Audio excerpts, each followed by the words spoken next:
everyone, Yen here. Welcome to my channel. Thank you for joining me again.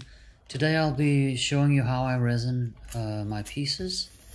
And right now I'm showing you how I prepare my canvases. I put a strip of tape around them so that there's a border, just to prevent that the resin will run off the canvases. And after the resin has dried, approximately 45 minutes to an hour, I will take off the tape, but I will show you that. I also wanted to say that I had decided to test whether you have to clean the canvases when you use minwax pre-stain, and it seems that that does not make a difference whether you use the Australian Floetrol without the minwax pre-stain or you use the European or the US Floetrol with minwax pre-stain in it.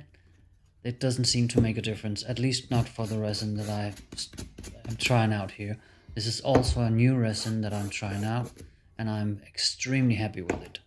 Until now I've been using the odd resin. I have always been happy with that one, but there is a difference, and this one seems to be easier to use and it's cheaper, in Germany at least.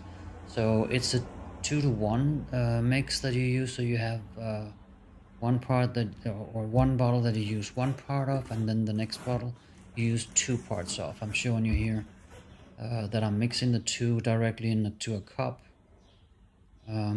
This cup that came with the resin has measurements on it, so it's very easy to get it right. For these 4 canvases that I am resining, I needed 300 milliliters total. I'm still using the odd resin calculator, so I'll leave a link in the description for the odd resin calculator, where you can see how much you need for a specific size canvas.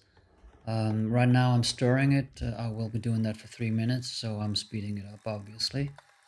And one big difference between this resin and the odd resin is that after it had sat for a minute, there was practically no air bubbles in it.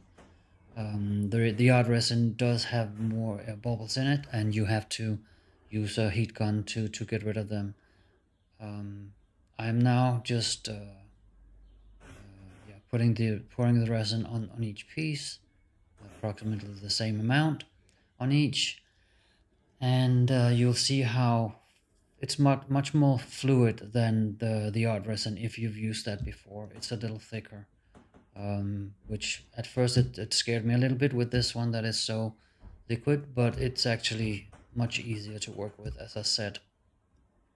So I just pour it on all 4, and then I will, again, because it is so liquid, I'm just tilting the canvases. Normally I would spread it with one of those spreaders that comes with the odd resin, but that's really also not needed for this type of resin. It's a German brand. I will link the homepage address in the description below. It's called epodex.com, but I will link. I will put a link in this description.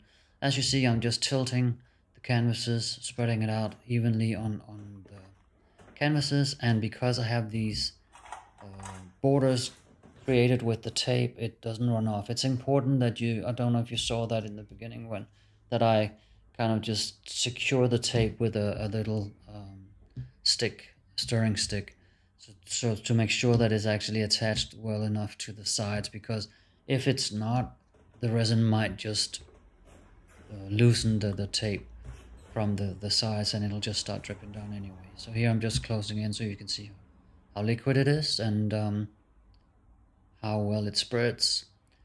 It's really surprisingly good, and as I said, it's cheaper than the odd resin. As with odd resin, it is recommended that you wear a mask when you use this, so I was wearing a mask for this. But yeah, right now I will be using the heat gun. This was really not necessary, but I'm just showing you that this is what I would normally do with the odd resin, for instance, to get rid of the air bubbles. I will normally do this once, leave the paintings for 15 minutes, go back, go over them again with the heat gun, and I will do that a minimum of 3 times and maybe even 4 times, up to an hour. After an hour, the resin has set too much, and you shouldn't mess with it. Right now there was a little thing in the resin, so I just removed that. Here I've let it sit for an hour, and now I just take off the tape. It was a little difficult on small canvases like this. Sorry about the... yeah, it doesn't seem that sturdy, or kind of pulling it, but yeah, you get the idea. Normally I do resin much larger pieces, and then I don't have this issue where I'm pulling the canvases around. But yeah, I'll just take the tape off of all 4. I'm speeding up again. Just while we're at this, I just want to again thank you for joining me, and I would really like it if you would leave a comment for me. Also give me a thumbs up, and please subscribe to my channel. It would mean a lot to me. What I'm doing here is I'm just making sure that the resin is also spreading on the edges, so that the edges get covered as well. It will start dripping down on the edges, and I just spread it evenly so that all edges are covered. One thing I quickly want to mention is that 4th piece that you see is one that I had actually varnished with a gloss varnish, and I had tried in a different way. I had just poured it on and tilted it, so it was too thick, and it actually made furrows in the varnish, and I decided to just try it just to see what would happen, to put resin on top of that. I had another piece that also had varnish on it, and just a thin layer, and I put resin on both of them, and it came out beautifully. You could not see the furrows in this one, and the other one was really exceptionally good. So that's another thing that I think that you could do with the minwax pre-stain. If you want to avoid any craters, just give it a thin layer of varnish first, and then put resin on top. Right now I'm just covering the pieces with a piece of cardboard, and that's it. And here are the final results. Now these 2 first ones I'm showing are the ones that had a layer of varnish, and then I just resined on top of them.